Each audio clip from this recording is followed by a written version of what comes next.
We need to keep the heart with all diligence because when it stops, we stop. The number one killer in the industrialized nations today is heart disease. So when the Bible says keep the heart with all diligence because out of it are the issues of life, it's talking about the blood. So there's two things we need to look at here. We need to look at blood and we need to look at the heart. The heart is the pump that pumps the blood all through the body. And in a previous presentation, I looked at how all the blood capillaries all through the body have a muscular surrounding so that when that heart pumps, and by the way, the heart is a muscle, when that heart pumps, there's a reverberation all through the body. We also talked about the second heart. Do you remember the second heart? Keep the second heart with all diligence too. It's your calf muscles. So just even up and down, even just like this. And when you just move your foot like this, your second heart, that's why they tell you to do that on the plane, because you're sitting for a long period of time. So that second heart is pumping the venous system back to the heart.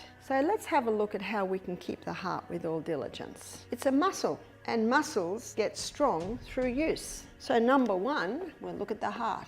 The biggest muscle booster is exercise. You will see as we go through our investigation of how to keep the heart with all diligence that we will be going little by little through the 8 laws because they are the true remedies. And exercise is the most potent booster of pure air. So every single one of those heart muscle cells needs to be strengthened by exercise, but also that exercise brings in that air, and you will remember from a previous presentation that if a cell has oxygen, it's going to give 18 times more energy. Let's go into the cell, because going into the cell shows us how this all works. So we've got the glucose coming in, it goes through a 20-step pathway, and the 20-step pathway delivers to us 2 units of energy. Now that is the anaerobic pathway. An anaerobic pathway is a pathway that doesn't use oxygen. It produces energy by the process of fermentation. The end result of that 20-step pathway is a chemical form of glucose called pyruvate.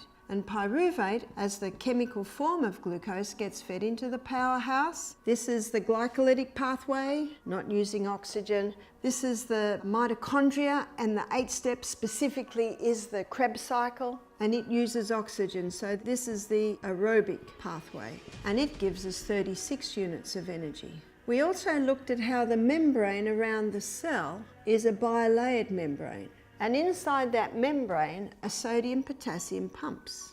And these sodium-potassium pumps are responsible for maintaining the sodium and potassium levels in and out of the cell. The highest concentration of potassium is found inside the cell. Sodium comes in its high concentrations outside the cell. Sodium is found inside the cell, but it is in smaller amounts. So it's potassium that has the highest amount inside the cell. And when our body is working as it should be, that functions very, very nicely. So what does exercise do? How does it strengthen the heart? It strengthens the heart by use. Because when you are exercising, you start to challenge every single muscle in the body, and it gets strong by challenges. The most effective exercise is the high-intensity interval training. And the high-intensity interval training is the form of exercise that has the most powerful effect on the heart muscle, because it has the most powerful effect on all muscles. The high-intensity interval training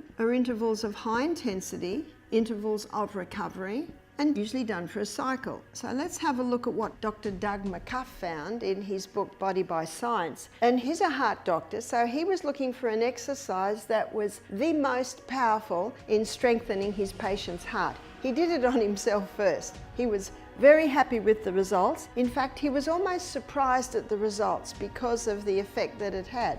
The high intensity, he maintains, is the most potent when you do it for 30 seconds. And then you can have a 90-second recovery time, and that's usually done for a cycle of 6. So Doug McCuff says all you need is 12 minutes a day. Now I'm going to be very gracious and give you 15 minutes a day. There are 24 hours in the day. 15 minutes is not much. If you do not think you have time to exercise, it's time to assess what you do with your time. If you don't think you have time to do this, you've got to write down, you've got to sit down, you've got to write down what you do with your time. How long does it take to eat? Doesn't take that long to eat, does it? I'm usually done in half an hour at the most. Sleep, hopefully you are sleeping for 8 hours, and you'll find out that that's very important for the heart. So what else is left in the day? What else have you got? Because if you want to keep your heart with all diligence, it's a not negotiable, you've got to exercise. I thank God that He's just given us one day at a time. You know what the Bible says? Take no thought of tomorrow.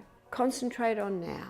Enjoy now. Love this moment. If you love this moment, I've got some good news. You'll get the best out of that moment. And in a minute, we're going to get another moment. And in a minute, we're going to get another moment. So love this moment. And this moment, I trust when you hear this, you will make decisions on how you can keep your heart with all diligence. And the high intensity interval training is what will give you the most for your time.